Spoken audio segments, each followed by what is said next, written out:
namanya ngajar-ngejar setoran, nggak ada yang hidup itu ilmunya. Tapi kalau dia menulis itu, karena itu adalah pengalaman rohani dia tulis itu bukan untuk orang lain. Dia tulis itu untuk dirinya sendiri. Ini penting loh. Kita tuh sering ngaji tafsir itu, asbabun nuzulnya itu salah baca kita. Ayat ini turun untuk orang Yahudi. Padahal yang baca itu kadang-kadang lebih Yahudi dari Yahudi.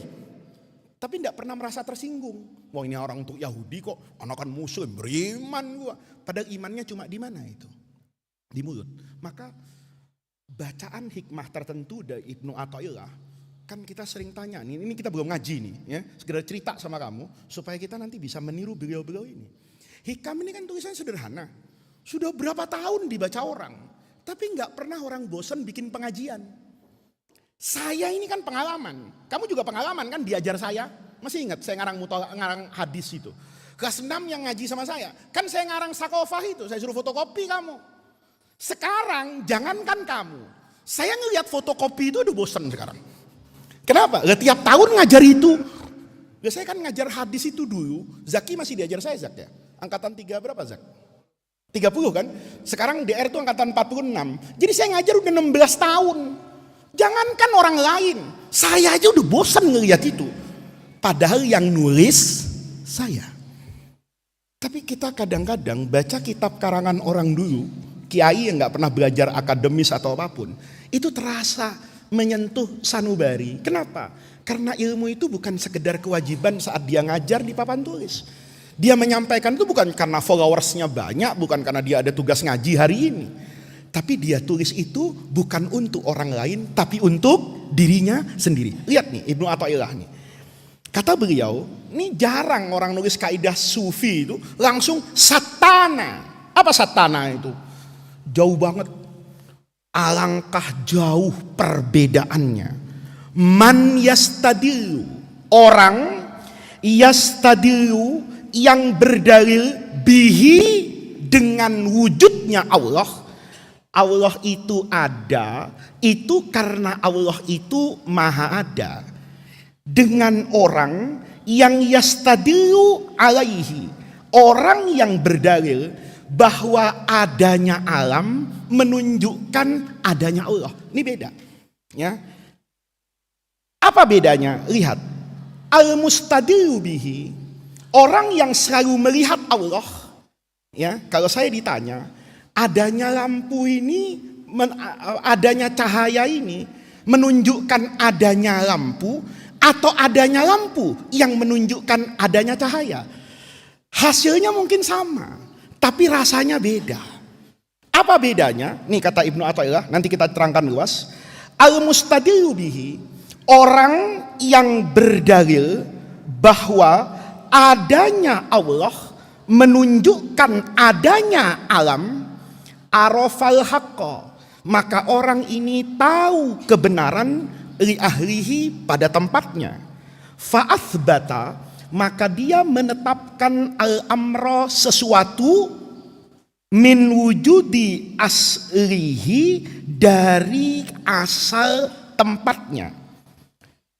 Wal istidlalu alaihi, kalau orang berdalil adanya alam menunjukkan adanya Allah, itu min adamil wusuli ilaihi, itu tandanya dia belum mengenal dan tahu sejatinya Allah. Wa illa, karena yang sedemikian itu, famata ghaba, kapan Allah itu ghaib, tidak terlihat, hatta yustadalla alaihi, sampai-sampai kita nyari apa sih dalil adanya Allah. Wa mata bauda, kapan sih Allah itu menjauh dari kita, hatta takunal athar, sampai-sampai alam, hujan, itulah yang menyampaikan kita kepada Allah. Ini panjang hikamnya, tapi maknanya ini kalau dapat logik. Saya mau kasih pertanyaan mudah saja supaya tasawufnya itu jadi mudah. Kalau air dalam gelas ini saya minum, ini bukan haus, supaya jelas ngajarnya. Saya minum, oh belum separuh ini. Tinggal separuh. Ini gelas, bisa disebut dengan dua sebutan. Separuh kosong, separuh isi. Nilainya sama enggak? Sama. Isinya memang tinggal separuh. Tapi separuh kosong apa separuh isi? Ada bedanya enggak? Ada bedanya enggak? Ada. Kalau gelas ini tidak diminum nih, dari awal nih murid-murid nih ngasih minum saya separuh begini nih dari awal, maka lihat positif negatifnya. Orang yang melihat positif, alhamdulillah separuh isi, walaupun sedikit masih ada isinya. Berarti orang ini berhusnudzon nih. Tapi kalau ngomongnya separuh kosong, itu suudzon dia. Tanggung amat lo ngasih, emang mahal apa air sampai-sampai guru dikasih separuh? Lihat, ini satu, pikirin sendiri nanti. Satu. Yang kedua, duluan ayam apa telur? Mau kita jawab supaya pengajian kita hanya membahas telur dan ayam? Saya mau tanya sama Anda, kenapa Anda ketawa? Karena jawabannya nggak pernah memuaskan. Anda bilang duluan ayam, tapi ayam dari telur. Kalau bilang duluan telur, telur itu dari ayam, yang ngerami juga harus ayam. Lalu duluan mana? Nih, Anda ingin katakan adanya pohon menghasilkan buah atau buah itu yang menunjukkan adanya pohon? Bisa dijawab? Hah? Bisa dijawab. Kalau saya mau mengatakan di dunia ini ada tanaman, maka yang saya cari dulu buahnya apa tanamannya? Sama-sama bisa. Adanya mangga, buah mangga, itu pasti menunjukkan adanya pohon mangga. Dan adanya pohon mangga, saya pasti yakin ada buah mangga, sekalipun nggak kelihatan di muka saya. Di Rahman nih, samping rumah Pak Kiai itu ada pohon mangga. Maka saya berkata, karena ada pohon mangga, saya yakin di dunia ini ada mangga. Kamu bilang, nggak ada mangga di sini. Di sini nggak ada. Di All Fresh banyak itu enak-enak lagi. Di Total banyak itu mangga. Tapi mangganya enggak tapi adanya pohon mangga meyakinkan saya akan adanya mangga. Dan adanya mangga meyakinkan saya akan adanya pohon mangga. Rasanya sama. Oke?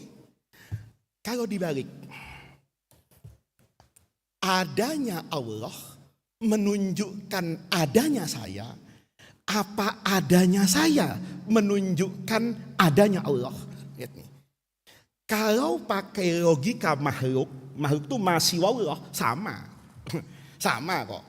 Tapi kalau kepada Allah, itu tanda yang membedakan siapa yang asyraqat bidayatuhu, siapa yang arruju ilal bidayah, yang kemarin kita bahas tuh, untuk sukses pada nihayah, itu cara pandang yang harus diperbaiki. Kalau orang masih bertanya, apa buktinya Allah itu ada?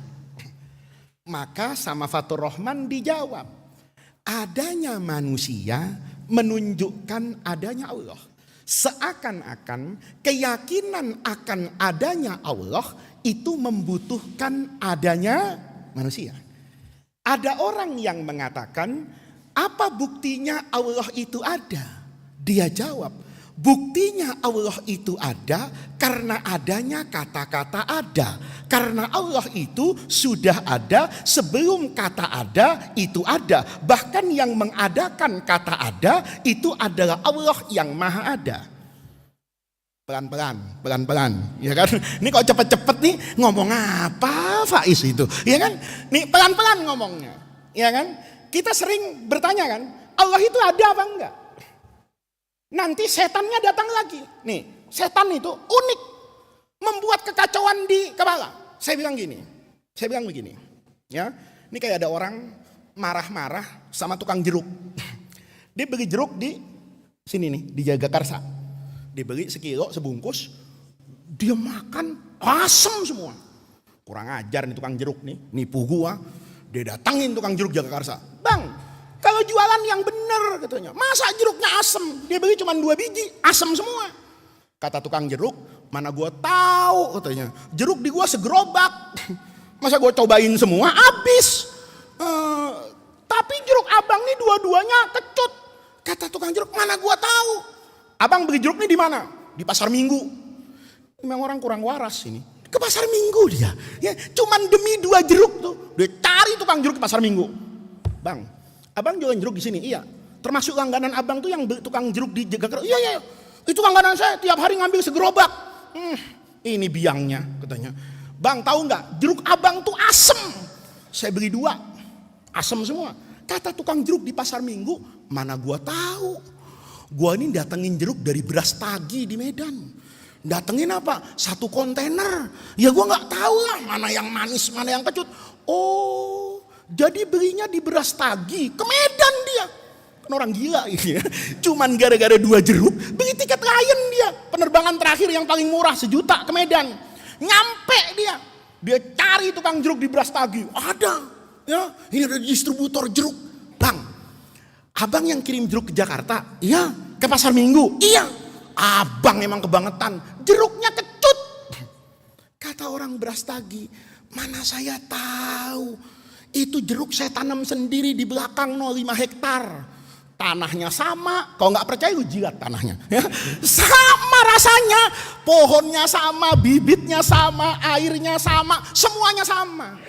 Saya nggak pernah tahu yang ini manis, yang ini asam nggak tahu. Emang siapa yang buat? Allah. Mana Allah? Udah, kalau sudah mana Allah, setan ini udah. Paham. Itu ke kita, itu terjadi loh. Kita dulu waktu kecil, atau ketika imannya lemah, itu berpikir kan, siapa yang menciptakan alam ini? Sebelum ada alam ini ada siapa? Maka dijawab, yang menciptakan alam ini Allah. Sebelum adanya Allah, sebelum adanya alam, pasti ada Allah. Lalu timbul penciptaan nih, cuman nggak berani ngomong aja. Takut dikatakan penistaan agama, takut diahokkan, ya kan? Pasti ada pernah di dalam hati itu kepikiran. Faman khalaqallah. Lalu siapa yang menciptakan Allah? Anehnya. Ini aneh banget. Orang yang bertanya, siapa yang menciptakan Allah? Itu kalau dijawab, ngasal aja. Oh, yang menciptakan Allah si fulan. Tenang dia. Padahal itu kan kontradiksi. Ketika dia mengatakan man khalaqallaha. Siapa yang menciptakan Allah? Loh, Allah ini Tuhan, masa diciptakan? Anehnya, kalau dijawab ada orang yang menciptakan Allah, setan membuat dia tenang. Oh iya, yang penting Allah itu tidak al-awwalu wal-zahir. Allah itu tidak al-awwalu wal-akhir, tidak al-zahiru wal-batin. Itu kekacauan berpikir kita. Kita selalu memposisikan Allah itu seperti manusia tanpa sengaja. Banyak merasa rajin zikir, terus Allah dianggap temannya. Ya Allah, gue mau nolong nih, gue mau nyalonin ini. Saya kan calon yang membela agama Allah. Saya ini mujahid fisabilillah. Kenapa? Gara-gara tahajud setahun. Begitu tahajud setahun, akrab munajat kepada Allah, lalu Allah dianggap temannya. Fatur Rahman nih, kalau akrab sama saya, tiap hari ketemu saya, makan sama saya, tidur dengan saya, kemana-mana dengan saya, yakin berani bercanda sama saya. Karena merasa apa? Dekat. Tapi kalau nggak dekat, kan kelihatannya serem saya ini. Kenapa? Karena dia nggak tahu dalamannya saya. Tapi begitu kenal dengan saya, ternyata Faiz bercandanya konyol juga. Ya kan? Ternyata kedekatan ini kadang-kadang tidak semuanya membawa dampak yang positif. Bisa jadi mendatangkan dampak yang apa itu? Negatif. Karena merasa dekat dengan Allah, ada di antara kita yang memposisikan Allah itu seperti temannya. Wah, udah dekat sama Allah, dicolek minta duit. Kan kamu begitu kan? Kalau dekat sama saya pegang nasi sepiring nih. Kalau Fatur Rahman tuh dekat sama saya, yakin ngambil sendok 1 langsung disendok tanpa izin sama saya. Kenapa? Seenak-enaknya aja dia dengan saya. Kenapa dia seenak-enaknya dengan saya? Karena merasa apa ini? Dekat. Padahal kedekatan itu bukan di situ. Kata Ibnu Athaillah, ada bedanya. Orang yang menggunakan Allah sebagai dalil dan bukti atas adanya alam semesta, itu orang yang tahu diri bahwa di dunia ini tidak ada yang maujud, yang ada Allah wajibul wujud. Ini dengerin ya. Kalau nggak dengerin konsentrasi nanti saya dibilang menyebarkan pahamnya Ibnu Arabi wihdatul wujud ini. Ya, wujud itu enggak boleh dua. Tuhan itu boleh dua enggak? Enggak boleh. Maka wujud di dunia ini itu yang wujud cuma Allah. Allah yang maha maujud. Saya ini bukan maujud tapi dimaujudkan. Nih, ya. Pelan-pelan man. Ya, ntar nanti keluar dari sini sesat ini ya. Pelan-pelan nih. Yang maujud itu man, Allah Fatur Rahman. Nih yang maujud itu. Saya itu bukan maujud. Saya itu diwujudkan oleh yang maha maujud. Maka karena saya diwujudkan oleh yang maha maujud, maka saya ini boleh maujud, boleh ghairu maujud. Kamu kan begitu dulu waktu kelas 6. Senang betul kalau ngeliat ustadznya ghairu maujud. Ya, masih ingat nggak? Masih ingat kan? Ya, kadang-kadang dulu waktu di Senopati itu ngeliat mobil saya. Ini Pak Rahman begitu dulu nih. Kalau Innova hitam saya nggak ada, ghairu maujud, pasti tidur dia. Kenapa? Ghairu maujud. Tapi kalau mobil saya ada, pasti Fatur Rahman ngomong maujud. Karena saya boleh maujud dan boleh ghairu maujud. Tapi Allah tidak boleh ghairu maujud. Allah itu yang maha maujud. Bisa tenang? Oke. Bisa tenang pikirannya, tauhidnya bisa tenang, naik lagi nih. Nih, ini ada lampu nih. Nih, lampu menyinari saya biar muka saya itu terang. Karena kalau nggak gini nanti dimasukin YouTube muka saya gelap. Ya, diterangin nih. Kalau satir ini saya tempelkan di depan lampu ini, maka lampu ini cahayanya tidak akan sampai ke saya. Oke? Ini ada lampu nih. Ini lampu, ya. Di sini saya. Ini satir. Maka kalau ini nggak ada, ini speaker nih, ditiadakan, sayanya atau sayanya maju, maka cahaya ini akan sampai kepada saya. Dan saya ini melihat cahaya. Oke? Ini baru kali ini nih, ngaji tasawuf campur ilmu kalam, campur macam-macam nih ya. Maka saya agak hati-hati kali ini nih ya. Agak pelan-pelan saya ngomongnya. Kalau kepleset nih urusannya neraka ini ya. Kalau fikih urusannya mazhab Syafi'i sama mazhab Hanafi ya. Itu ikhtilafal ulama. Kalau ini bukan ikhtilafal ulama, dahlan nar ini. Kalau salah nih. Maka kamu ngaji hari ini berat nih. Kalau salah dahlan nar dan jangan ngajak-ngajak saya, ya kan? Saya bener kok akidahnya. Itu salah paham kamu kalau ke neraka jangan ngajak-ngajak saya ya, bukan mazhab saya ini ya. Nih, kalau sayanya di sini, maka cahaya ini nggak sampai ke saya. Kenapa? Karena ada penghalang. Oke? Pertanyaannya nih sekarang. Ketika ada penghalang di sini, itu saya akan mengatakan cahaya itu ada. Apa buktinya cahaya itu ada? Karena adanya penghalang. Nih lihat, penghalang. Nih, ada cahaya. Kalau cahayanya nggak ada, kita hidup malam-malam nih, masjid ini gelap, lampu ini nggak ada. Kamu taruh depan saya, satir atau tidak ada satir, sama aja. Nih, Jagakarsa listriknya matiin. Kayak kamu kalau bikin malam 1000 apa itu, lilin. Yang mau tamat kelas 6, yang kegelapan tuh sepondok. Anak kelas 1 tuh diharamkan nyalain lampu. Kenapa? Al-Mukarram kelas 6 mau malam 1000 lilin. Itu zolim kamu itu. Ya. Wong yang mau perpisahan, masih ingat kamu. Ya, malam 1000 lilin itu kan di belakang. Cuman kelas 6 doang. Tapi Sedarur Rahman yang boleh nyala tuh cuman kamarnya Pak Kiai karena kamu takut aja. Kalau kamu berani ngomong, Pak Kiai, boleh nggak Pak Kiai? Lampu rumah matiin sekalian. Kenapa? Ini malam 1000 lilin. Oke? Kita gelapin semua nih. Gelapin semua. Maka ada dan tidak adanya penghalang itu sama saja. Saya tetap tidak melihat. Ya. Nih, saya ketemu sama kamu di hutan yang berat betul. Kamu pakai kain nutupin badanmu itu, dengan kamu nggak pakai kain, mungkin lebih ekstrim lagi. Kamu kalau di hutan malam-malam, telanjang kan nggak apa-apa. Kenapa? Yang ngelihat pohon beringin. paling monyet, ya kan? Tapi orang enggak ada. Ketika kamu ada di kegelapan malam yang gelap betul, maka ada dan tidak adanya penghalang sama-sama gelap. Kapan kamu tahu ada penghalang? Kapan kamu tahu adanya penghalang? Adanya cahaya. Lihat nih. Kalau saya tertutup dari Allah, itu sejatinya bukan Allahnya yang tidak ada, tapi kamu sampainya cuman kepada penutupnya. Padahal kamu harus tahu adanya penghalang yang terlihat di depan matamu itu karena adanya nur. Tanpa adanya nur kamu tidak akan tahu ada apa di depan saya. Paham nggak? Oke, pertanyaannya kan kamu kelas 6 dulu kan belajar tafsir surah An-Nur ya? Apa kelas 5 An-Nur itu? Hah? Atau sudah lupa? Karena udah sarjana. Masa saya ditanya pelajaran kelas 5? Penghinaan. Saya ini udah master di PT IKI. Kok ditanya pelajaran kelas 5? Dulu ada surah An-Nur kan?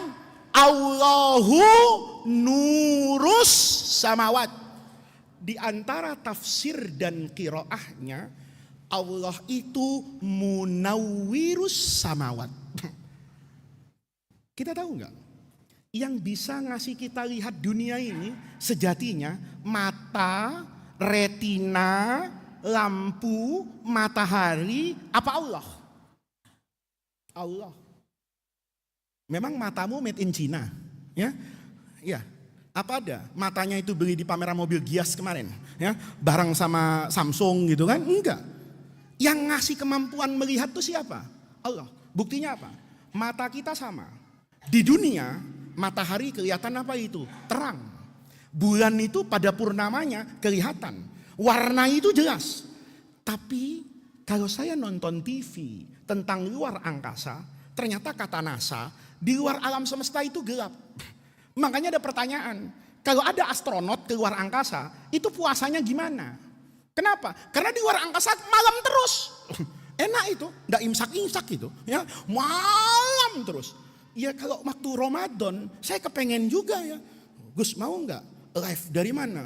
Dari pangkalan NASA yang ada di luar angkasa. Enak. Saya ngajar biar seharian mau saya. Kenapa? Makan minum. Jemaahnya heran. Ini kiai kok enggak puasa ya? Kemakan mulu sih. Ya emang enggak ada matahari. Ya memang enggak bersinar kok. Lihat. Alamnya sama. Stasiun luar angkasanya sama. Mata manusianya sama. Tapi kemampuannya menjadi hilang karena dihilangkan oleh siapa itu? Allah. Sejatinya cahaya itu karena orang yang belajar fisika, itu karena ada atmosfer bumi yang bisa menguraikan warna. Sejatinya kita bahkan itu tidak tahu warna itu apa. Ayo, kamu nih belajar mantik. Kalau ada takrif itu kayak ma huwal fiqhu.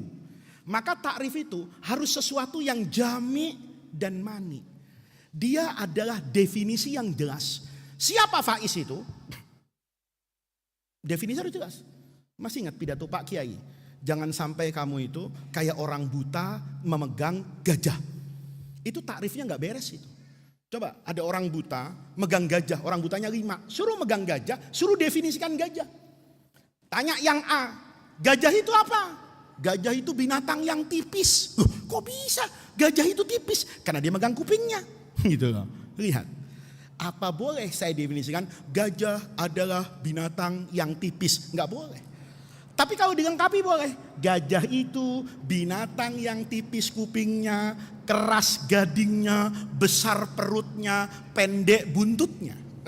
Ketika kamu definisikan gitu, dia menjadi jami dan mani. Saya mau tanya sama kamu. Ada nggak yang bisa mendefinisikan warna? Nggak ada, nggak ada. Muammar saya tanya nih, kurang pinter apa kamu Muammar? Ya, kamu tamat Darul Rahman iya, kuliah iya, S1 beres. Saya mau tanya sekarang, kamu bisa mendefinisikan sorof, bisa mendefinisikan nahu, bisa hafal mubtada, muakhor, khobar, muqaddam, tahu, khobar mufrad, khobar jumlah, keren, usul fikih, mantuk, mafhum semuanya bisa. Saya tanya. Mahwal aswad, apa itu hitam? Nggak bisa jawab dia. Paling bisa nunjuk saya. Itu Gus, pecinya Gus Faiz itu hitam. Saya bilang, Muammar, ini peci hitam. Ambil pecinya, tinggal hitamnya. Gimana? Nggak bisa. Nggak bisa. Itu sejatinya Allahu nurus samawati wal ardi. Putih, hitam, itu sebenarnya nggak jelas itu. Cantik dan ganteng aja, itu nggak jelas. Ayo, nih kan sebagian sudah punya suami nih. Kau punya suami yang paling ganteng sedunia. Nempel nih, hidung dengan hidung nih mau ciuman. Saya mau tanya, ganteng suaminya kelihatan nggak? Saya mau tanya, ganteng suaminya kelihatan nggak? Kamu yakin kan suamimu ganteng? Ganteng banget. Tempelin nih, hidung sama hidung. Ya, hidungmu agak mancung, suaminya mancung. Kalau nggak mancung bukan hidung sama hidung, mulut sama mulut, pesek nggak ada ini. Hidung, kamu tuh banyak protes kalau ngaji itu. Ya, hidung, dia hidung dengan hidung dia mikir. Tapi kalau istri saya kok nggak ketemu hidungnya? Ya mungkin nggak ada hidungnya kan begitu. Kalau hidungnya mancung, maka hidung ketemu dengan hidung. Coba ayo, hidung sama hidung. Gantengnya kelihatan nggak? Nggak kelihatan, sama aja. Kamu cium istrimu yang cantik dengan kamu cium perempuan yang di bawah standar BPS itu sama. Karena nggak kelihatan. Oke, kamu punya istri cantik. Lihat dari atas gunung Salak pakai sedotan. Kelihatan nggak cantiknya? Kelihatan nggak cantiknya? Jadi cantik dan ganteng tuh persoalan apa? Persoalan jarak. Kalau terlalu dekat, hilang cantiknya. Kalau terlalu jauh, hilang cantiknya. Lalu kapan kelihatan cantik? Kapan-kapan saya terangkan mantik ini. Kan kita ngaji hikam itu lain persoalan. Nanti gak selesai-selesai hikam ini. Artinya apa? Sesuatu yang bahkan terlihat dengan nyata. Itu sejatinya mata kita itu juga tidak bisa mendefinisikan dengan baik. Ayo, cukuran orang itu. Kan ada itu di televisi itu, saya lihat di TikTok.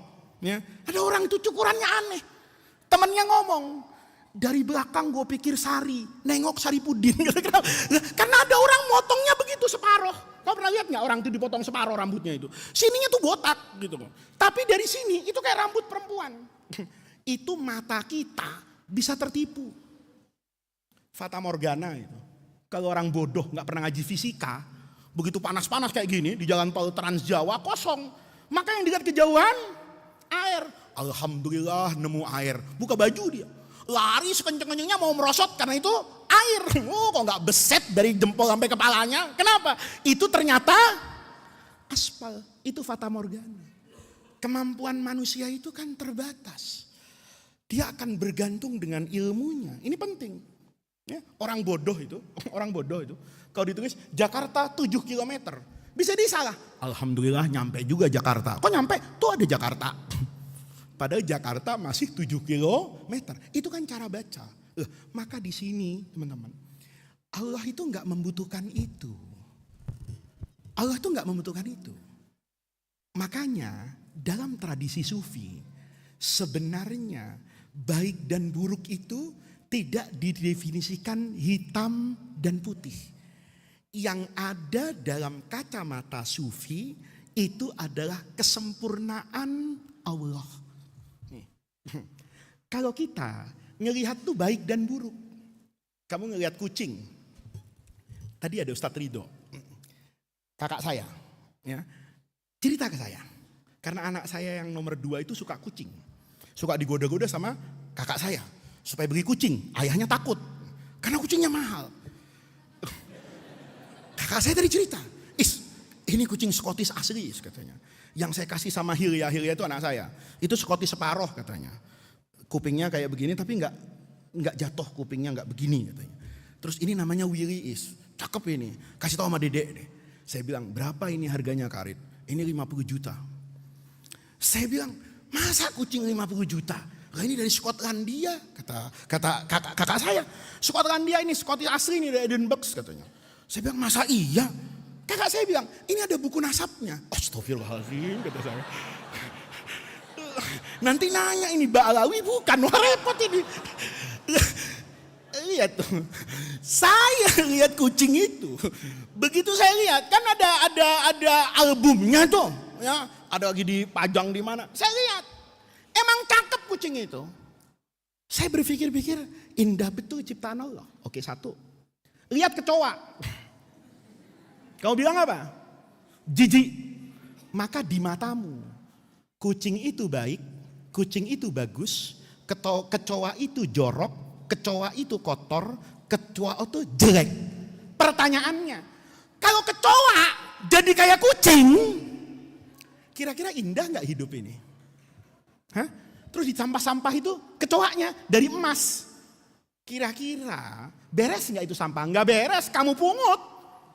Lumayan ini ngaji hikam pamer bros baru ya kan. Ya, kecoa dari emas kan tinggal kasih peniti ya kan. Kamu copotnya dari jibak gini, tusuk. Lihat gua emas ini. Padahal kecoa. Kecoa itu Allah ciptakan begitu baik apa buruk? Kalau kamu bilang buruk, maka kamu biadab sama Allah. Tapi Allah menciptakan kecoa, kesempurnaannya kecoa tuh begitu. Di kelas kita nemu murid, ada yang pinter, ada yang bodoh. Nggak boleh kamu beda-bedakan. Nih, kalau guru sufi itu nggak ada beda-bedain murid. Karena semua tuh pada kesempurnaannya. Loh, kalau murid pinter semua, kamu bisa ngajar nggak? Nggak bisa. Ayo, nih Allah ciptakan murid-murid saya nih yang ngaji hikam suka lupa. Alhamdulillah murid saya pelupa. Coba ingat semua, nggak bisa ngaji saya. Mati gaya. Saya ngelucu ini udah gak ketawa. Udah pernah itu waktu ngaji hikam ke-21 ya begitu dia ngomong. Saya ngomong apa yang hebat? Udah basi. Ini kan pengajian pertama. Alhamdulillah pengajian yang bulan kemarin aja udah lupa. Sehingga saya gak mati gaya. Saya bisa eksis. Kenapa? Karena ada sifat lupa manusia. Maka sejatinya an-nisyan itu nikmatun azimatun minallah. Mama Gufron gimana? Nikmat besar. Itu karunia besar dari Allah buat saya. Ada wartawan itu nanya sama saya, Gus, masa nggak berfatwa soal Mama Gufron? Oh jangan, kata saya. Mama Gufron itu jangan difatwakan, nanti ditangkap polisi hilang dari peredaran. Loh kenapa? Loh Mama Gufron itu berjasa betul sama saya, kata saya. Kenapa?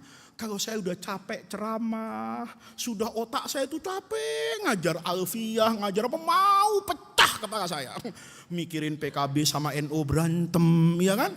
Masih mikirin Anies mau masuk PDIP, ya kan? Mau bersatu dengan Ahok. Ya kalau mikirin kayak gitu pusing saya ini. Ini gimana tata dunia ini, ya? PKS yang sehidup semati dengan Al-Mukarram Anies Baswedan Mujahid Fisabilillah Al-an iftaraka wa kada ayyutaliqa bainan, ya kan? Tiba-tiba Ahok yang tidak mungkin bertemu Masinton merangkul dengan mesranya Anies, ahlan wa sahlan fi baitil baqarah al-azimah. Masya Allah. Lihat, kan pusing saya lihat kayak gitu tuh. Ini apa, kata saya. Ngelihat Mama Gufron, saya bisa tersenyum lagi. Yang senyum itu sudah hilang dari hidup saya. Saya ngelihat politik kayak gini itu, mau makan itu kayaknya nggak ada selera. Tiba-tiba mendengar Asqali inna rahmat, Masya Allah. Itu saya simpen di handphone saya ada. Ya, pidatonya Fatur Rahman sebagus apapun nggak saya simpen di handphone saya. Ngapain? Gitu. Tapi Mama Gufron itu saya simpan. Malam-malam saya ketawa sendiri. Itu istri saya deketin. Kata istri saya, Abdur ya. Karena saya bersahabat sama Abdur, stand up komedi itu. Abdur ya, bukan Abdur kata saya. Siapa? Penjaga gawang neraka kata saya. Ya. Saya lihat sama kamu. Sejatinya itu diciptakan Allah baik apa buruk? Bukan baik dan buruk. Pada kesempurnaannya. Kalau ada orang yang masih ikut orang kayak begitu, kan kebangetan amat man. Mama Gufron gak cium tangan sama Habib. Saya cium tangan sama Habib. Muammar ikut siapa? Kalau kamu ikut Mama Gufron kan kebangetan kamu. Ya, menghina saya. Apa manfaatnya kamu ngaji sama saya bertahun-tahun hikam, tiba-tiba ikut sana. Lihat, itu Allah ciptakan, tidak ada negatifnya. Ada positifnya. Apa positifnya? Manusia itu bisa melihat bainal haqqi wal batil. Manfaatnya ada loh. Ya, ribut-ribut nasab tuh ada manfaatnya. Habib-habib jadi cari saya. Kenapa? Butuh peci hitam. Coba kamu lihat haul kemarin tuh. Sering kali kan kumpulannya semuanya serbanan. Kamu nyari saya gampang banget. Satu-satunya al-wahid minal hadirin. Ya, yang ndak sorbanan, yang pakai peci hitam, yang al-aslu baqa'u makana ala makana. Ya Faiz tuh ya hua-hua, bajunya sama cuman warnanya beda. Coba lihat baju saya, kan sama semua ini. Kalau nggak percaya lihat YouTube saya. Ya, kadang-kadang jemaah tuh ada yang ngomongin saya. Lihat saya di TV bajunya begitu, di jalanan bajunya begitu. Ibu-ibu itu ghibah juga sama saya. Saya masuk ke majelis taklim ibu-ibu, itu dia, lihat bajunya nggak ganti katanya. Saya dalam hati, gue nggak ngajar ini kata saya. Lewat diomongin, bajunya nggak ganti. Gitu. Saya pikir bagus juga baju saya nggak ganti. Jadi benchmark saya, jadi branding saya. Dan itu ada hikmahnya. Jadi adanya Kiai Imad, adanya Kanjeng ini, adanya Wali Songo. Semua kalau kita pikirin, itu selalu ada baiknya. Kalau kita melihat aspek baiknya. Jadi kalau ada Mama Gufron itu saya kepengen nanti ya kelas 1 atau kelas 6 tuh. Saya mau ajak bareng nonton potongan-potongan Mama Gufron. Ya.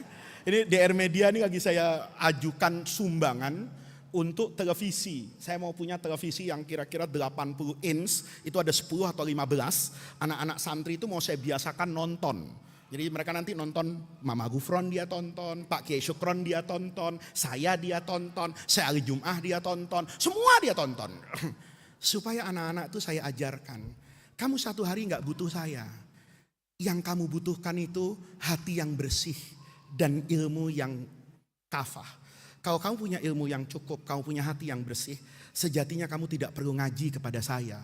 Karena semua tempat itu adalah madrasah dan semua orang itu akan menjadi guru. Itu hikmahnya. Nih, bisa kayak gini tuh gimana? Ya karena ini. Lihat Allah dulu, jangan lihat ciptaan Allah. Kenapa nyiptakan orang bodoh? Ya supaya kita bersyukur atas nikmat ilmu. Saya kalau ngelihat ngajar, kalau saya punya pengalaman ada Safudoli itu. Safudoli itu kan teman saya dulu, ngajar lama di Darul Rahman. Tahun 90 itu, santri Darul Rahman tuh aneh-aneh. Ya, kalau sekarang tuh bodoh tapi nggak aneh. Kalau santri saya dulu era 90 tuh aneh. Aneh, pede, berani. Nah, itu. Ngaji tajwid. Apa itu idgham? Mendengung. Gimana contohnya? Ngong. Ayo, kamu pernah dapat murid kayak gitu enggak? Hah? Enggak pernah kan? Tapi saya pernah berhadapan dengan orang kayak begitu. Ada yang lebih parah lagi. Enggak bisa membedakan jumlah ismiyah dengan jumlah fi'liyah. Itu bukan soal mubtada khobar, fi'il fa'il dan maf'ulun bihi. Tapi makna kalimat. Dulu saya tuh ngajar nahu kelas 2. Dulu, sekarang enggak bisa. Kalau saya ngajar nahu kelas 2 hancur anak-anak Darul Rahman. Kenapa? Ngajarnya sebulan sekali, itu pun kalau sempat. Sekali ngajar dikodok 2 hari. Kamu kan korban saya lah. Pernah di Wiliang kan? Ngaji dari subuh sampai ketemu Isya. Nah, itu karena di Darul Rahman ini yang boleh kayak gitu cuma saya. Fa'alun 5 yurid. Saya dulu waktu nggak sibuk itu ngajar nahu. Saya punya murid. Innalillahi wa inna ilaihi rajiun. Kenapa? Kamu lihat saya sekarang kalau ngajar kamu kan nggak pernah marah. Saya di Darul Rahman nggak pernah marah. Nggak pernah sama sekali. Mau ngapain? Karena saya bersyukur betul punya murid sekarang tuh sebenarnya lebih hebat dari murid dulu. Murid saya dulu tuh innalillahi saya ngajar nahu. Kan ngajar nahu tuh kalau sudah nerangin kaidah kan amsilah, masih ingat kamu? Ustadznya kan nanya itu. Hatli jumlatan ismiyatan tatarakabu min mubtadain wa khobarin. Anta. Gitu loh. Saya pernah ketemu tuh murid saya masih ingat tuh. Anak buncit situ Jakarta Selatan. Anta. Muhammadun qaimun, anta at-thalibu mujtahidun, anta al-ummu jamilatun, anta yang di pojok tuh ngomong dan lain-lain. Masya Allah. Kamu sekarang di kelas pernah ketemu nggak murid kayak begitu? Nggak pernah. Paling diem dia. Kenapa? Kehabisan contoh kan diem. Kalau ini nggak diem, dia nggak punya contoh. Tapi tetap mau jawab, ngomong dan lain-lain. Saya itu dalam hati ya, ini anak kalau halal saya rendam pakai rinso beneran. Dan lainnya. Loh, Kalau dan lain-lain, saya berhak marah nggak? Ya nggak bener kan? Dan lain-lain masih banyak Pak, cari sendiri kan gitu. Kamu nggak pernah kan ketemu orang kayak gitu? Ketika ketemu orang kayak gitu, santri saya di kelas 6 sekarang tuh nggak ada yang begitu. Maka kalau suka tidur, suka apa, itu saya syukuri. Alhamdulillah santri saya sekarang cuma tidur, ya paling goblok gitu. Tapi nggak goblok murokap gitu. Ada satu lagi, ini ngaji nahu nih, kenang-kenangan saya jadi guru tuh. Hatri jumlatan ismiyatan. Yang satu jumlatan fi'liyatan. Saya temennya ngomong, hatri jumlatan fi'liyatan. Temennya ngomong, zahaba Muhammadun ilal madrasati, akala Muhammadun ar-ruzza. Oke. Saya tanya sama yang saya mau tanya nih, hal jawabuhu sahih? Sahih. Temennya saya suruh, hatri jumlatan fi'liyatan. Ngomong nih, nama Muhammadun. Saya tanya sama dia, hal jawabuhu sahih? Khotok. Saya kaget itu. Apa hotoknya? Kan kemungkinan apa dia lebih pinter, apa saya goblok gitu doang. Nama Muhammadun itu kan nama fi'il. Muhammadun jadi jumlah apa? Fi'liyah. Disalahin. Kok salah kata saya? Khotok Ustaz. Itu bukan jumlah fi'liyah. Saya balik tanya. Loh, kalau zahaba Muhammadun jumlah fi'liyah? Fi'liyah kata dia. Akala Muhammadun ar-ruzza fi'liyah. Kalau nama Muhammadun bukan fi'liyah. Saya mikir nih, ini Ibnu Malik baru apa ya? Apa saya ngaji cuman alfiyah, dia alfain kata saya. Saya penasaran. Saya tanya, coba sekali lagi. Zahaba Muhammadun ilal mal. Zahaba Muhammadun fi'liyah, fi'liyah. Jaro Muhammadun fi'liyah. Nama Muhammadun ghairu fi'liyah. Saya bilang ini ada yang stres ini di antara kita. Saya tanya, kenapa ini bukan fi'liyah? Jawabannya itu mengagetkan semua ulama nahu sedunia. Kata dia gini, Gus, fi'il itu artinya kerja. Kerja itu bergerak.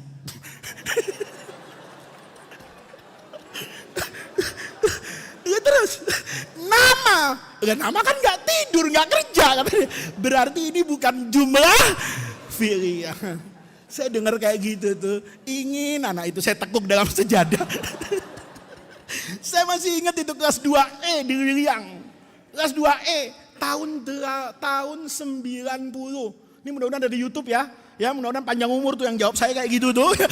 Yakin orangnya nggak ada di sini, tapi mungkin kalau ngelihat YouTube pengajian hari ini, mudah-mudahan ingat itu anak. Itu kepengen saya gulung sama sejadah, saya lempar ke Sungai Cikamiki itu kan buat pusing saya. Saya pikir ada kaidah baru. Lalu fi'liyah itu kerja, kerja itu bergerak. Nama itu tidur, tidur itu diam tidak bekerja. Berarti dia ghairu fa'il. Masya Allah kata saya. Lihat. Ngelihat kayak gitu, baik apa buruk? Kalau sampai pada tasawuf, bukan baik dan buruk, sempurna betul ya.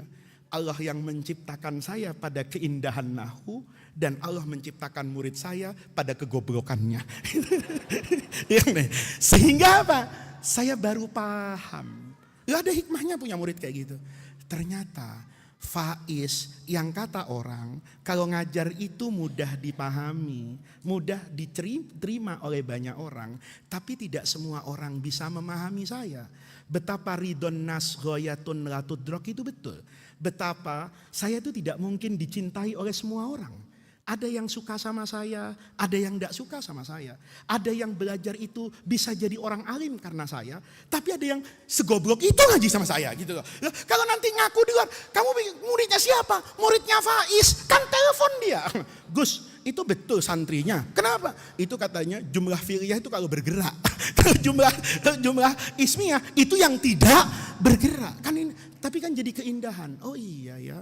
Jadi saya itu nggak perlu untuk menipu diri saya. Saya tidak perlu bercita-cita untuk menjadi orang lain. Jadilah diri saya. Ada yang suka dengan saya, ada yang tidak suka dengan saya. Sebaik apapun saya menjadi seorang guru, ternyata tidak semua orang bisa memahami saya. Itulah kesempurnaan Allah menciptakan murid yang casing dan setelan pabriknya begitu. Jadi kalau kayak gini, enak gak kira-kira? Saya gak maki-maki orang. Kenapa? Saya gak lihat orang itu. Yang dilihat itu apa? Allah.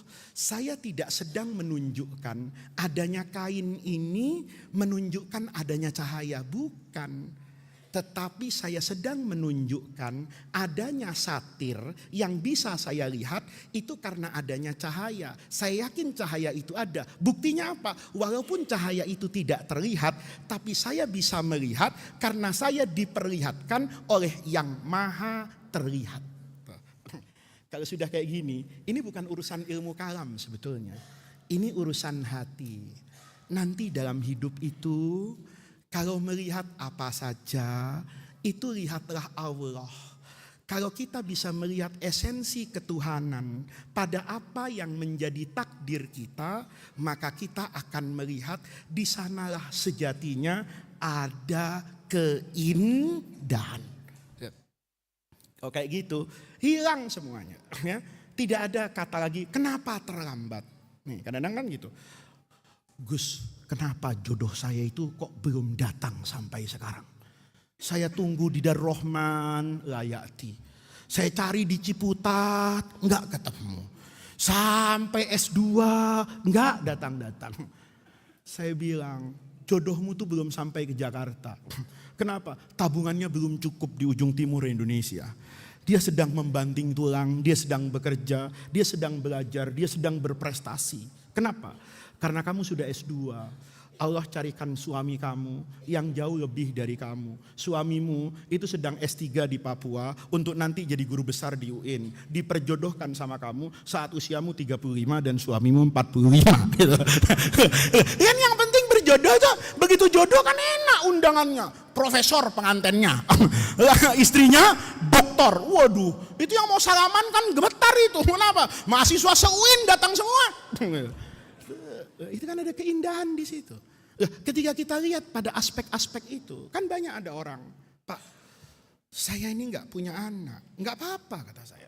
Memang problemnya apa? Tapi saya punya anak Pak di kampus. Lihat Rasulullah Shallallahu Alaihi Wasallam bersabda, kullu nasabin wasababin itu mungkoti.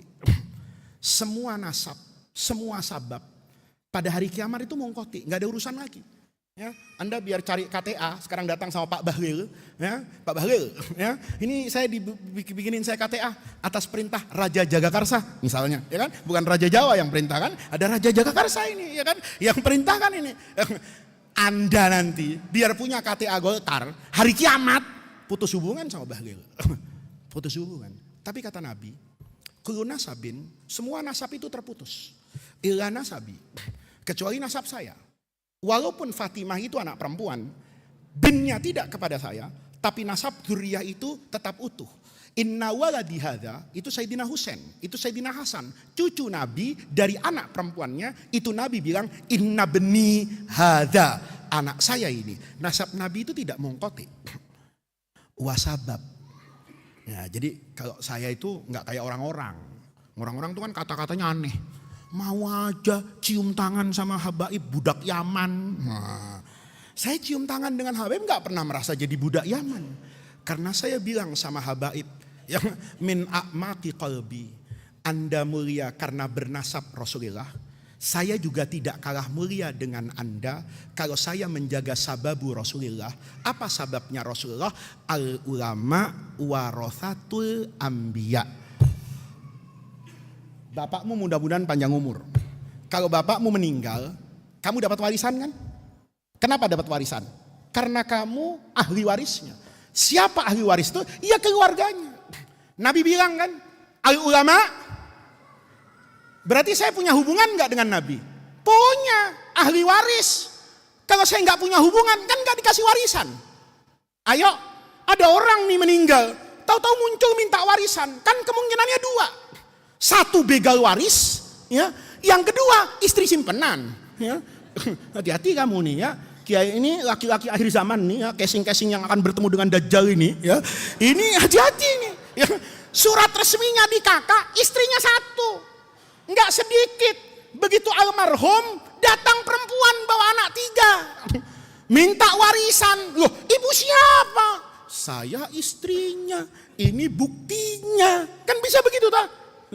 Artinya apa? Sudah nggak usah khawatir. Kamu jadi mikir, jangan-jangan suami saya begitu, itu nggak usah, ngaji hikam dulu sekarang, itu contoh. Ya. Artinya apa? Pewaris itu pasti ada yang namanya alaqah. Bisa asobah, masih ngaji kan dulu? Bisa ashabul furud, bahkan bisa yang namanya zawil arham. Ini lihat, berarti saya kalau ngaji hikam, saya kalau tahu mubtada marfu, jangan takut. Walaupun hidung Anda tidak mancung, walaupun aroma mukamu itu kelihatan pecelnya bukan nasi mandi, ya, jangan khawatir. Bersambung dengan Rasulullah, sambungnya karena sababun sekalipun tidak punya nasabun. Nih. Jadi kalau kamu nanti ngafal Bulughul Maram, itu penting loh. Sekarang orang kadang-kadang semangat kalau datang maulid Nabi, ngaji Bulughul Maram nggak datang-datang. Itu separuh pinter banyak gobloknya itu. Ya, iya, saya tuh cinta sama habaib, tapi yang benar cara beragama itu. Ya, orang kadang-kadang maulid suruh ngutang. Gue mau bikin maulid ya, 5 juta lu nyumbang gue, itu cinta Nabi. Apa begitu agama? Apa begitu agama? Tapi kalau saya bilang sama Muammar, Muammar, habiskan uangmu, habiskan hartamu untuk menjaga ilmunya Rasulullah. Kira-kira nanti kalau ketemu sama Nabi, itu Nabi lebih bangga yang mana? Kalau Muammar tamat dari Darul Rahman, tamat di kampus UIN, tamat sekolah, afna umrohu. Bahasa Arabnya itu afna, umurnya itu dibuat fana, habis. Min ajril ilmi, untuk ilmu. Kira-kira yang sejati merayakan maulid itu yang mana? Kita ini kan maulid itu mabniun ala sukun. Ya Nabi salam alaika, cium tangan Habib, makan berkat, pulang. Tahun depan, ya Nabi salam alaika, bawa bendera begini-begini. Ya Nabi salam alaika. Ditanya, gimana maulid kamu? Wah, maulid kamu saya hebat Gus. Hebatnya, jalanan 2 hari gue buat macet. Gue tutup, sewa sound system 100.000 watt. Lalu genteng bergetar, kaca pecah karena maulid Nabi. Masya Allah, itu kalau santri saya kayak gitu, oh saya ikat di tiang bendera belakang beneran. Tapi kalau kamu bilang, Gus, saya ini sebagai kiai, pesantren saya, kan tidak semua pesantren kaya, kan tidak semua orang mampu. Saya enggak bisa Gus bikin maulid kayak Darul Rahman. Darul Rahman tuh kalau bikin maulid tuh 500 juta loh, ngasih makan orang. Saya enggak bisa kayak gitu. Lihat terus. Tapi santri saya, setiap hari saya ajarin tafsir Jalalain. Setiap hari saya ajak ngaji Bulughul Maram. Saya kenalkan Imam Nawawi, orang yang mensarah Sahih Muslim tanpa punya Sahih Muslim. Semua hadis itu ada dari hafalan kepalanya. Kira-kira kalau nanti diadu di depan Nabi, kira-kira Nabi itu senang yang mana? Loh ini penting. Kalau kita melihat apa ini? Allah. Kalau sudah ngelihat Allah, semua orang itu sama. Saya kemarin di Jember, ketemu sama Habib. Banyak sekali Habib. Ada Habib satu keren banget nasihatnya. Keren banget. Orangnya juga fair banget. Depan orang nanya gini. Ada pertanyaan-pertanyaan yang salah dan tidak mengerti Allah. Apa itu? Ikut kiai apa ikut Habib? Ini tapi jangan diviralkan ya. Di TikTok ya, DR Media nih jangan dipotong nih ya. Udah nggak usah pansos ya. Yang ngelihat TikTok saya udah banyak, udah cukup ya.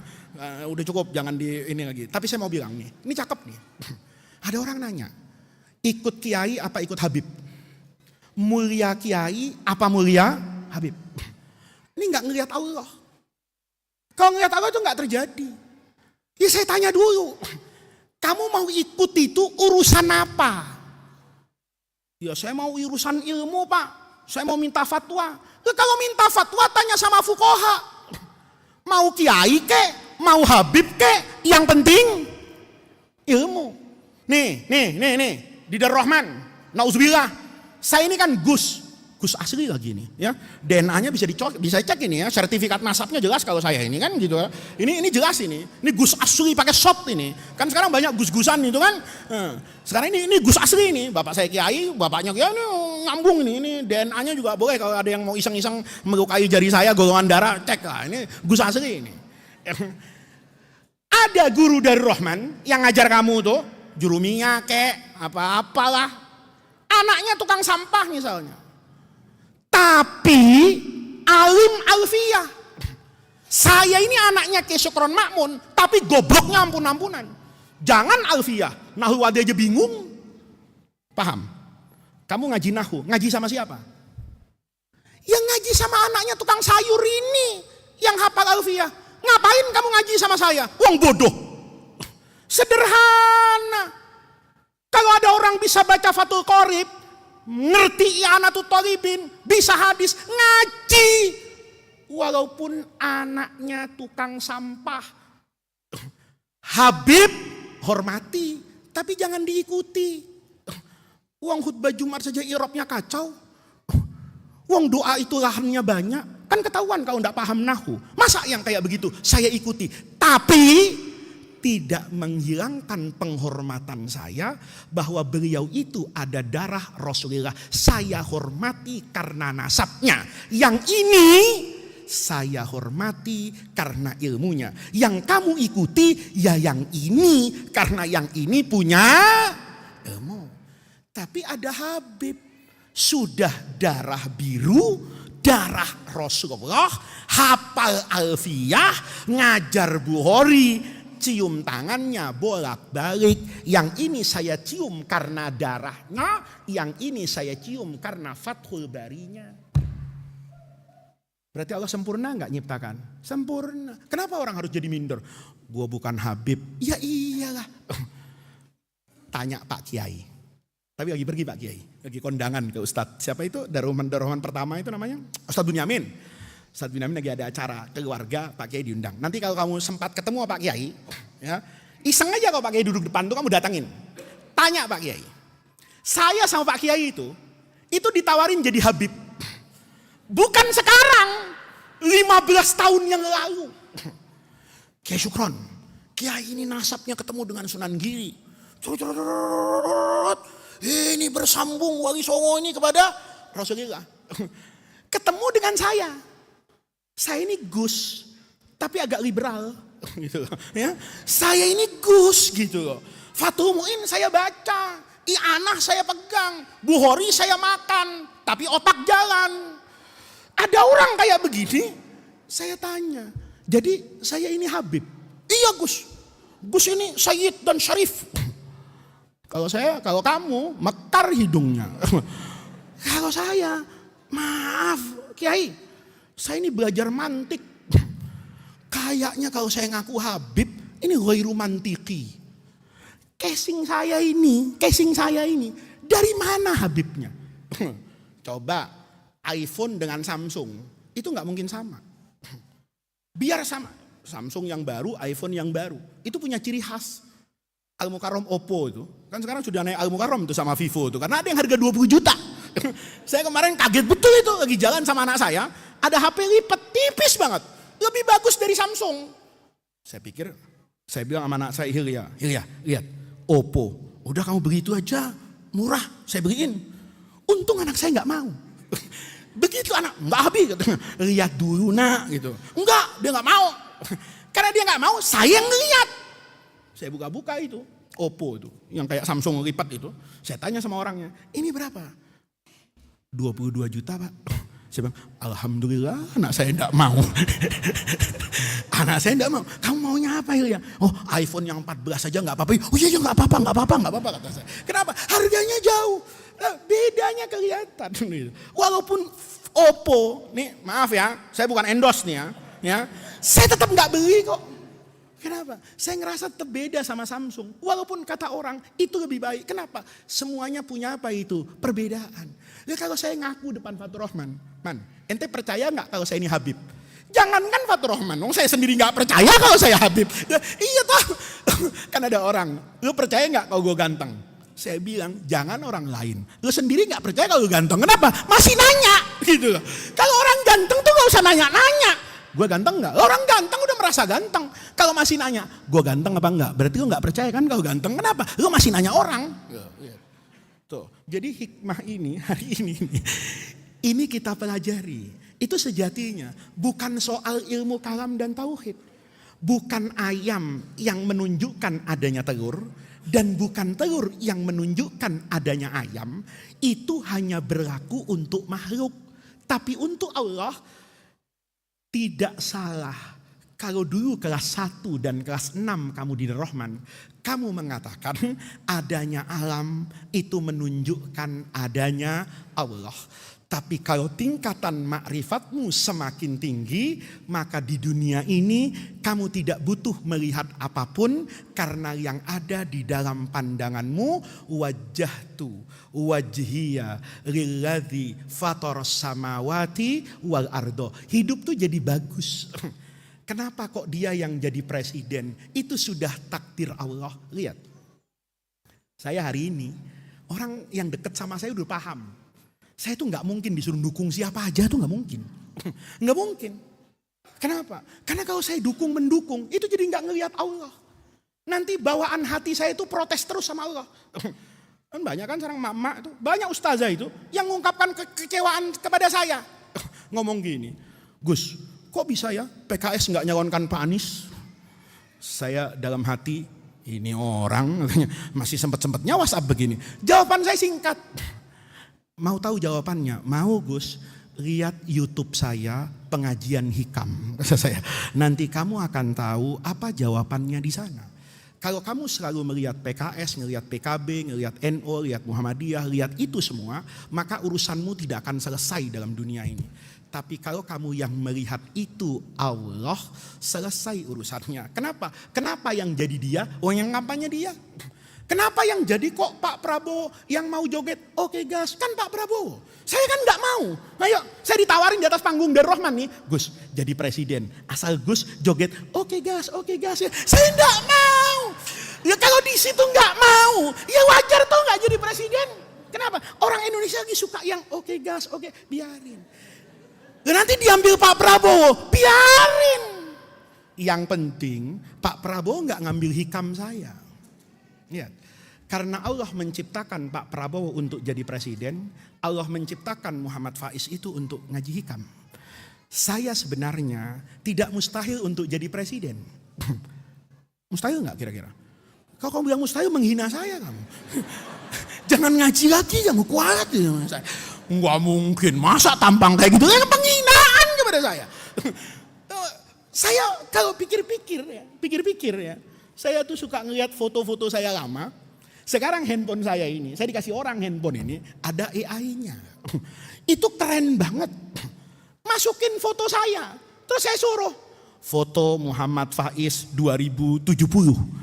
Saya lihat, loh kok muka saya jadi mirip-mirip si Anu ya tuanya. Tapi saya balik. Muka Muhammad Faiz penuh optimisme, ceria, kaya, dan berkuasa. Masya Allah. Itu muka saya jadi cakep. Pas saya lihat, ya Allah, kalau muka saya kayak gini, kan Anies kalah. Prabowo, apalagi Ganjar, kata saya. Ya Allah, ya kan, ya menangan saya. Kenapa Jokowi milih Kiai Ma'ruf nggak milih saya? Dari banyak aspek ya gagahan ini, kata saya. Kan begitu toh? Ba'dul asya itu kan laisat mustahilatan li. Ada banyak dalam hidup ini, sebetulnya nggak mustahil untuk saya raih. Saya pernah ketemu kok sama anggota DPR, maaf ya jauh lah di bawah saya, ya nggak ngerti apa-apa, pelongo-pelongo, casingnya ya begitu, gitu. Tapi masya Allah, jadi anggota DPR. Saya bilang, lo dia aja bisa, kenapa saya nggak bisa? Rusak hati saya. Saya bukan nggak bisa begitu. Takdir saya enggak itu. Syukuri Allah nyuruh begini. Enakan mana? Jadi DPR sama jadi kiai? Enakan jadi kiai. DPR bisa salah. Pasti salah, dimaki-maki rakyat. Kiai kerjaannya nyalahin orang. Ayo, pernah enggak presiden Indonesia enggak dimaki sama kiai sepanjang zaman? Ayo, Kiai sekarang yang maki-maki Jokowi, kan kiai yang juga maki-maki SBY. Kan kiai yang juga maki-maki si Fulan. Sama, kenapa jadi kiai? Enak. Karena gak ada yang ngitung. Gitu loh. Faiz tuh hebat ya, hebat Faiz. Oh gak pernah ikut pemilihan. Makanya kamu lihat lawakan Cak Lontong itu. Itu saya pakai sebagai filosofi hidup. Itu tandanya kesempurnaan Allah menciptakan Cak Lontong. Kata Cak Lontong, PSS itu hebat. Karena tidak pernah kalah dengan Inggris. Ya memang gak pernah kalah, gak pernah main. Ya kan? Alhamdulillah PSSI itu tidak pernah kalah sama Barcelona. Kita harus mempertahankan rekor tidak pernah kalah di Piala Dunia. Ya memang gak pernah kalah di gak pernah masuk kan begitu. Alhamdulillah nama saya itu kelihatan bagus. Kenapa? Gak pernah nyalon pilkada. Kalau saya nyalon kalah sama Ridwan Kamil, bubar pengajian saya. Ternyata nggak ada karomahnya Faiz. Gua pikir ini wali, ternyata lebih wali Oma Irama kan begitu ya. Faiz ternyata ndak wali, kalah Faiz. Iya kan? Nah, lihat, kalau kita dalam segala sesuatu yang dilihat tuh bukan sesuatunya, tapi Allahnya. Hidup kita beres. Ya. Yang terakhir, Khalifah Harun ar-Rasyid itu punya teman akrab namanya Ayas. Ada yang bicara namanya Iyas. Ini tiap hari datang ke istana cuman buat makan. Sama, kamu juga gitu kan? Suka datang ke kondangan. Ya, apalagi kondangan orang kaya gede yang gak diperiksa itu. Yang penting modal rapi kan? Masuk dia. Undangan bukan. Nah masukin amplop kagak. Makan 3 piring. Alhamdulillah kondangan. Iyas nih begini. Sama Harun ar-Rasyid tuh tiap hari makan dengan raja. Raja suka karena Ayasnya orangnya lucu. Jadi kalau makan itu ketawa, raja jadi makannya banyak. Lama-lama Harun tuh bilang, ini orang enak aja ini makan tiap hari sama saya. Mentang-mentang masakan saya enak. Di rumahnya makan tempe, makan sama saya kan makan daging. Ya, kayak kamu tuh kalau ikut saya kan makannya enak. Karena yang kamu makan tuh ya makanan saya. Malah kadang-kadang saya makannya sedikit, kamu makannya lebih banyak. Contohnya Fadil sama Fadli itu, sama Imat sama PM itu. Yang sering ikut sama saya. Nggak ngapa-ngapain, makannya banyak. Kadang-kadang ngerokok Samsu. Ya kan? Dikasih sama panitia. Kan begitu toh. Lihat, Iyas nih sama Harun. Ini orang enak betul makan sama saya. Mentang-mentang makanannya selalu enak. Dia panggil pelayan istana. Besok jangan kasih makanan ini. Dikasih makanan namanya, saya lupa itu di Mesir banyak itu. Ya, kalau timun itu ada satunya timun tuh nggak enak tuh namanya, lupa saya. Apa namanya lupa saya. Min masih ingat nggak Min di Mesir Min? Kisah. Nah, itu tandanya dia mantep dia Lazar. Saya nggak pernah makanan itu Min karena itu makanan murah.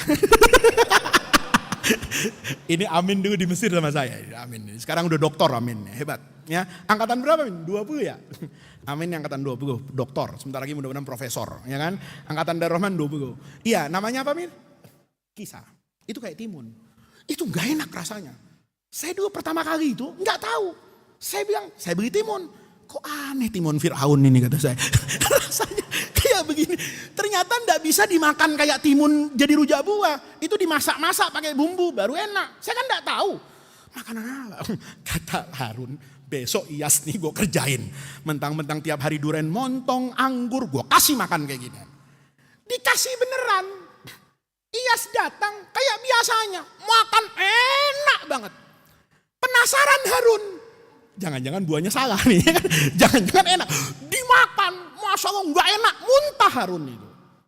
Kata Harun, Iyas ajib katanya. Kamu makan ini enak? Enak Tuhan. Ini gak enak tahu. Loh, begitu raja bilang gak enak, dia baru, oh iya gak enak. Kata raja, ini udah makan sepiring enak. Kok baru sadar kau gak enak? Anu Tuhan, karena Tuhan setiap hari memberi saya makanan enak, maka saya tiap diberi makanan dari Tuhan, saya tidak pernah fokus kepada makanannya. Tapi saya selalu ingat siapa yang memberi makan saya. Yang memberi makan saya adalah raja di raja, Harun ar-Rasyid yang menguasai separuh dunia. Saya selalu makan makanan yang enak dengan Tuhan. Maka saya selalu percaya bahwa apa yang dihidangkan oleh Tuhan itu selalu enak. Bukankah Allah itu yang adhaka wa abka? Allah yang membuat saya tertawa dan Allah yang membuat saya menangis. Harusnya Dalam tangis ada rasa syukur saya kepada Allah, sebagaimana dalam kekayaan ada ketundukan kepada Allah, dan dalam kemiskinan harus ada kegembiraan bahwa saya diuji oleh Allah. Kalau lihat kayak gitu, semuanya Allah beres dunia ini. Ya, kamu pulang damai. Gimana pilkada? Dukung siapa? Allah. Ya, Allah nanti yang memberikan yang terbaik. Tapi bukan tidur. Saya ngajar di Darul Rahman. Saya ajarkan murid saya cinta kepada Allah. Saya ajarkan murid saya tahu mana yang hak dan mana yang batil. Anda bekerja, yang jadi pedagang ya dagang, yang jadi petani ya bertani. Berbuatlah pada bidangnya yang terbaik. Nanti Allah pasti berikan kebaikan kepada kita pada waktu yang Allah kehendaki dan sesuai dengan kebijakan dan kebijaksanaan Allah yang maha tahu dan Allah yang maha bijaksana. Mudah-mudahan Allah jadikan jam'ana hadza jam'an marhuma wa tafarruqona mim ba'dihi tafarruqon maksuma. Sebentar. Bulan depan ini ngajinya diundur, ya. Jadi bulan depan itu dimajuin. Asal ngajinya itu tanggal 29 kayak sekarang, ya. Dimajuin jadi tanggal 8. Bukan apa-apa. Tanggal 29 saya diminta ceramah maulid di Masjid Luar Batang. Ya, jadi di Luar Batang tuh ada maulid. Masjid Luar Batang tuh. Saya dari kecil kan ziarahnya ke situ. Masa diundang maulid? Oh enggak bisa, saya ada pengajian AMI di Darul Rahman. Sombong amat kan gitu kan. Nah ya ini bukan, saya ngomong gini supaya kamu gak dosa. Ntar kalau kamu dosa, pantas ngaji hikam di DR kan gratisan dia. Yang sana ada amplopnya, gak ada urusan amplop dan saya gak akan ngambil amplop kalau dari masjid-masjid kayak gitu. Ya, kamu juga gitu kalau jadi kiai. Ya, amplop tuh ada yang diambil, ada yang gak diambil. Nanti jangan sampai ya Fatur Rahman jadi kiai besar, ahli sholawat, saya undang ke Darul Rahman. Maaf Gus, tarif sholawat saya 1 jam 40 juta. Saya bakar panggungnya.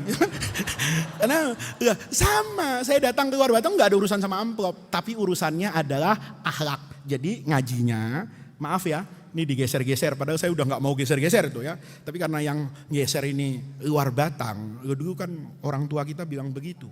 Ya, dulu tradisi santri NU itu. Kalau mau pergi ke barat, itu ziarahnya ke Masjid Luar Batang. Kalau mau pergi ke timur, itu ziarahnya ke makam Habib Soleh di Tanggul. Gampang kalau punya duit, naik kereta api udah langsung turun stasiun. Ya kan? Sekarang dari Gambir lagi kereta eksekutif. Ya. Kalau bingung, saya anterin.